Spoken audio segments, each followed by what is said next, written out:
Hello, and welcome to Begin Together, a podcast for couples that are healing from infidelity. I am Janae Lindsay, your host, and I am excited to record this very first episode. If you are here, you likely have experienced trauma from betrayal and you want to heal. I have been thinking a lot about starting some kind of podcast because I've been working with clients for over 10 years and um, I have a really, specific skill set in that area. And it just has kept weighing on me to share my voice and put my voice out in this way because I think that there probably are some tools and things that could help, especially somebody who is just starting this journey. So, my hope for this time together is that there will be things that feel helpful to you as you're navigating this road of deceptive sexuality trauma, which is a term from Dr. Omar Minwalla that just more accurately experiences healing from infidelity or other kinds of compulsive sexual behaviors that cover it more fully than just calling it betrayal trauma. So, that is why we are here. And it's funny because I'm a person who really likes to do a lot of listening. So I was super resistant to the idea of starting a podcast and just getting on here and hearing a lot of myself talk. So my hope is also that I'll be able to bring in other therapists and clinicians who have experience in this, or maybe other men or women who have walked this road. So that is kind of my long term hope so that you can get a variety of perspectives and just support through this. I know that when you first discover betrayal, when this bomb gets dropped on your home and family, it is so shocking, and you're living in this aftermath of significant injury and just trying to survive and trying to get good information and accurate information. And there's so much out there actually that is not only inaccurate, but in my mind, it's harmful to these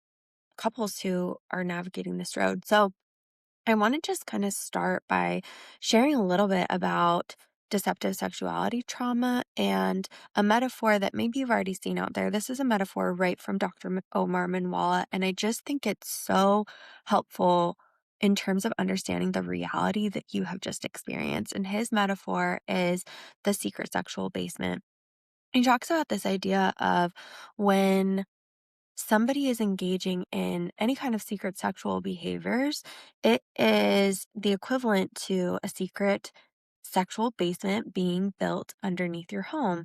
And you don't know that this basement even exists. There's all kinds of tactics that have been in place to cover up the basement.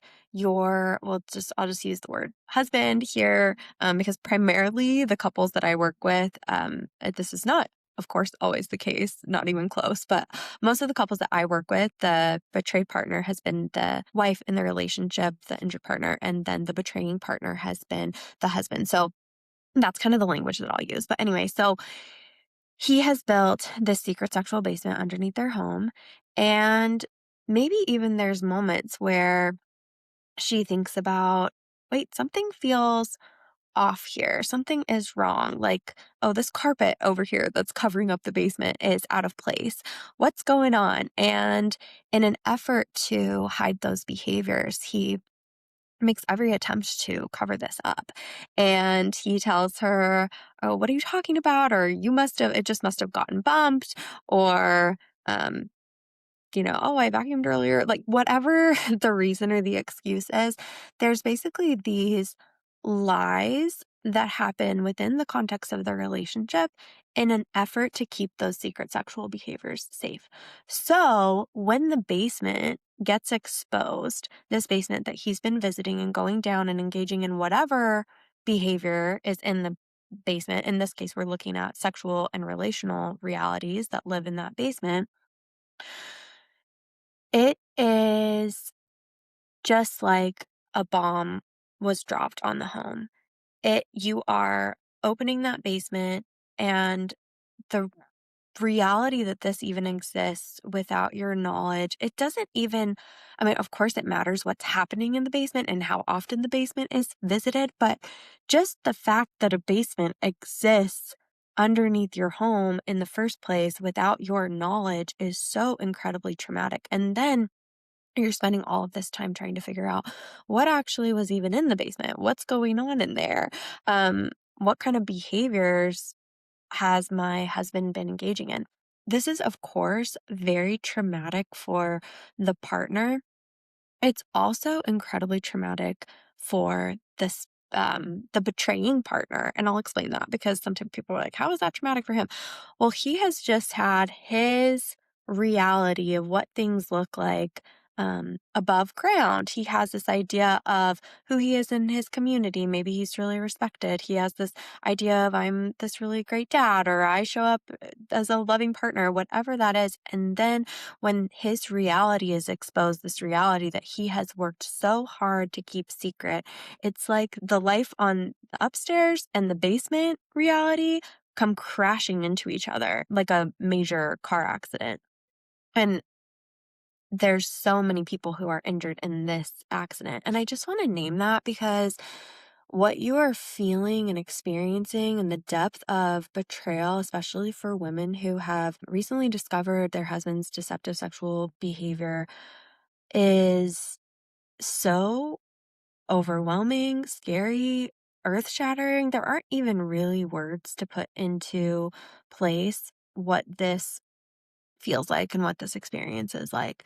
Now, for the man as well, he's having to hold up the mirror of who am I actually as a person? Like, what does this mean about me? This massive secret that I have spent however long, sometimes an entire lifetime to keep hidden, is now exposed. And he's going to be flooded with a lot of shame and a lot of fear and a lot of uncertainty. And he actually, and this might sound a little counterintuitive, but he might actually feel some kind of relief because this has finally been discovered and the secret that has been weighing on him so fully is now out and there's just no more hiding. It's interesting sometimes what happens when the secret sexual basement has been discovered, or the affair has been discovered, or secret pornography use has been discovered, or somebody engaging in with prostitutes is discovered. When those behaviors are discovered, he might go into some kind of fight or flight mode himself. So he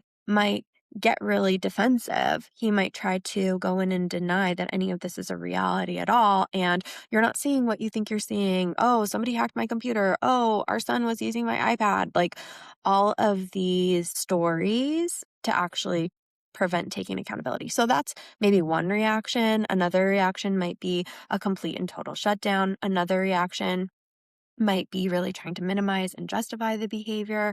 Another reaction might be just kind of dumping everything that has happened. So it's like the floodgates open. And so now we have this partner who, of course, is deserving of truth and needs to be able to know what kind of reality her husband has been engaging in. And because this is a reality, this is not fantasy, this has real consequences and impacts people in a very serious way, right? But she deserves to have all of that information clearly and truly.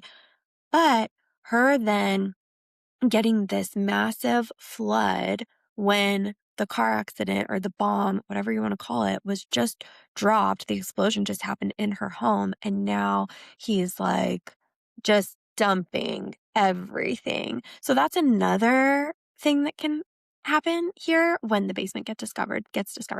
There's so many potential outcomes, and every single one of them, we now have this two-part problem in these two different realities to heal from and deal with.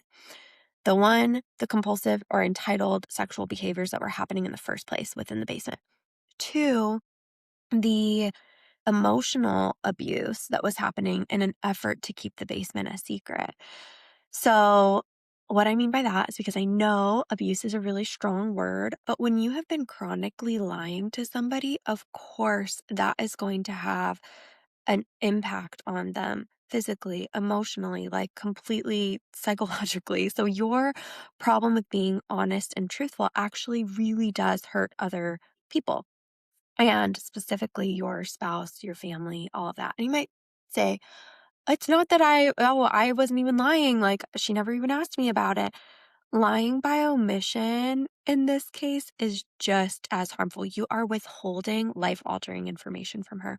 So, I just wanted to introduce the basement. And if this is part of your reality, yes, treatment is important. And also making sure that you are getting care from somebody who can actually not only name the compulsive entitled sexual behaviors, but who will also name integrity abuse. Um, it's a two-part problem. You wouldn't want to go to the doctor and the doctor says, "Oh, you have a tumor in your brain and you also have this blood disorder."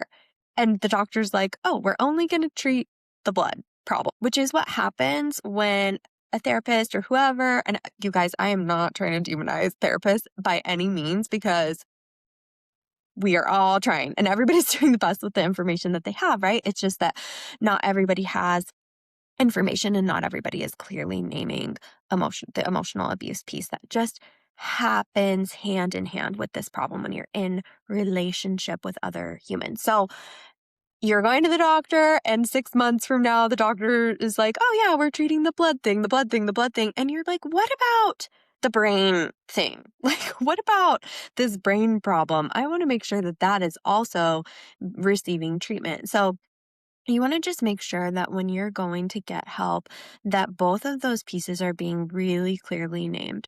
Both the compulsivity or the entitlement, whichever of those two problems it is, and the integrity abuse problem, which is when somebody has a problem being honest, again, there's going to be emotionally abusive behaviors that show up. One of our student therapists just sent me this thing the other day in her textbook from school that was saying something like, "Oh, don't name abuse because that can cause shame, that can trigger shame."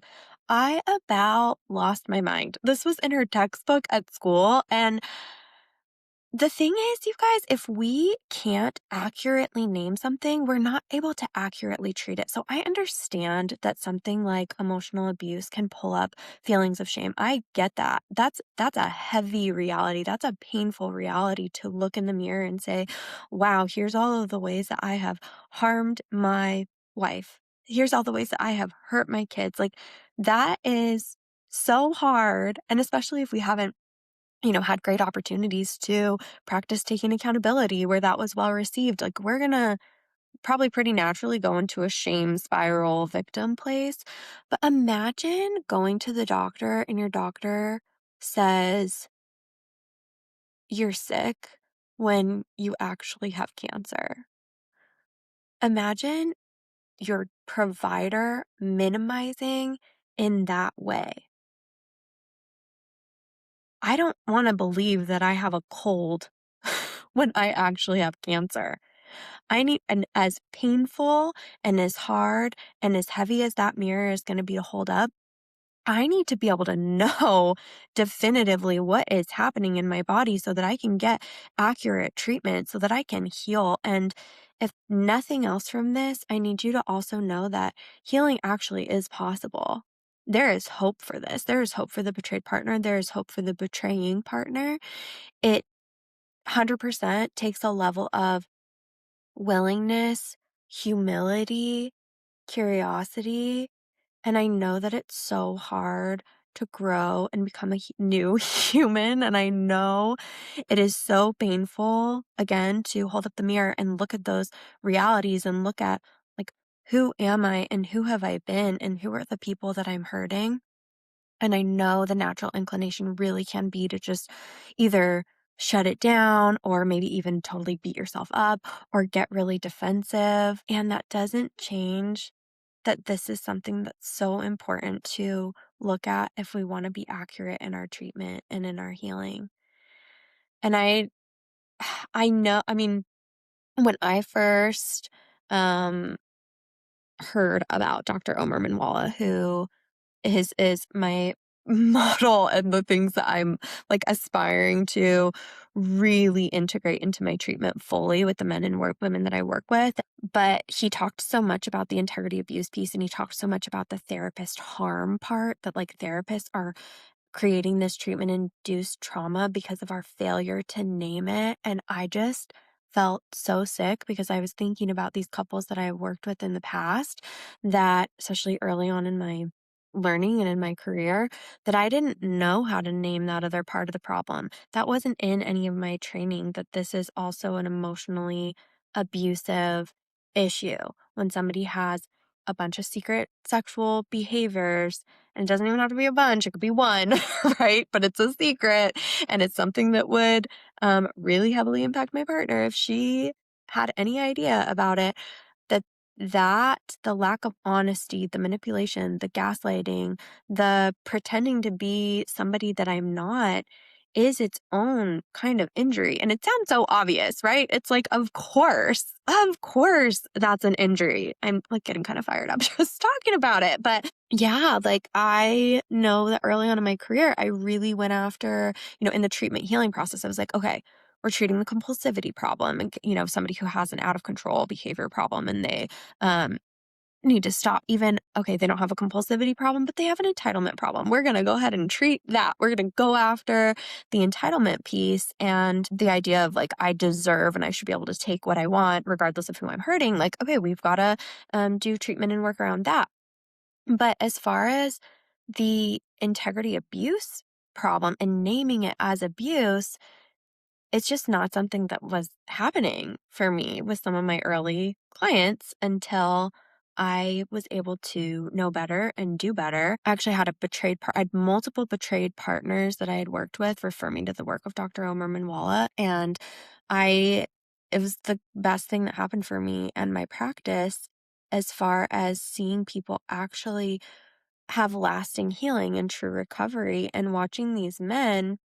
And this is where I just feel so much gratitude because I would watch these men take that accountability and face the reality of the hurt that came from their behaviors. And gosh, like the humility that that took. And I don't take that for granted at all in my practice because there's some people who hear it and learn it. And it's like, that's not for me. I don't care like what's actually real as far as the injuries that I've caused. Like that's too painful for me to look at. It's like, look at the pain that you have caused her. And of course there's more nuance there, right? As far as somebody who's been numbing their behaviors for years and years is is going to have a hard time being able to sit in emotional pain. They're going to have a hard time doing it. They've been working to numb their pain their whole entire life, or they had messages about how to deal with emotions, and it was to go into their basement, and deal with them there. So I really recognize how much humility and honesty with the self it takes to step into a space where you're looking at the injury on other humans. And that's part, like, I honor so much the men who are, um, willing and truly ready to become that better man. I know that it's possible because I've seen it, and I know that it also doesn't happen overnight because the basement wasn't formed overnight. This was like years of stuff, right? Years of hiding, lying, lacking empathy, lacking remorse, whatever the behaviors are. So it's going to take time to unlearn and practice how to do things healthily. So many people, like, their auto response is, um, just, like, engage in a lie because, "Oh, that gets me out of trouble. This is what I need to do to, not get in trouble here." So it just is so automatic. So also being able to slow down and do some of those things. But anyway, I'm putting this piece out there and this metaphor out there. I hope, that the metaphor is helpful. You can actually find so much more on the secret sexual basement by looking at Dr. Omar Manwala's website. You will hear me talk about him so much because he's like I don't know. I just am so thankful for the work that he has done in naming this. And I always want partners to feel understood and also to have a name for what they're going through. And I want these men who have engaged in these behaviors to also have a name for what they're going through because then it can be treated. And yeah, cancer is an ugly word. Cancer is scary and painful. And I guess too, like we all know it's not always treatable, right? So that's super scary because you're like, what's the guarantee here? Is there a guarantee here that the cancer is going to be cured? Is there a guarantee that this is going to get better? But I know that you have your best shot when you're using accurate language and getting accurate information. And I think it really starts with understanding the basement. So there's that. You guys, I'm going to link some resources if I can figure out how to do that. Again, this is my first podcast, so I'm like, okay, we're going to figure out how to actually have this be helpful for people. I will, if I again can figure it out, put a link to Dr. Manwala's website. I'll also put a link to our current program that we have for couples that is a coaching program. It's a foundational 90-day program for couples, basically to just understand more about the basement, do a lot of their own deeper dive and learning so that they're kind of starting off on the same foundational page. And it's just also filled with resources that you can bring to your own therapist to be able to get help there. So if I can figure some of those things out, I will go ahead and link all of that. I want to just close by honoring that you are here right now. And I'm so grateful for you even showing up and being in this space. I know again that healing really can be possible, whether that ends up being together or separate, and you don't actually have to know that right now, this second. I really believe that it becomes clear the more you get that accurate information and the more that you're seeing how everybody is responding to that accurate information and how you're changing and growing. But I do believe that healing is possible. And I it's interesting because I think being on this podcast format, I'm kind of being in this teacher role. But I also really, truly am the learner. Like, I learn so much from my personal clients every single day, people I know and love who have been through this, people like Dr. Bidwala and others who were like leading the way in actual recovery from compulsive entitled sexual behaviors, infidelity, whatever the behavior is. So I'm going to really try to release some weekly episodes here. You can also find me on Instagram at Couch Talkers. And if you have any specific questions too that you would like to be covered on the podcast, go ahead and just shoot me a DM and say, hey, I listened to Begin Together and I have a question that I would love some help with. So I would love to see how I can help or if I can help or, add some clarity to something. Thank you again and take care.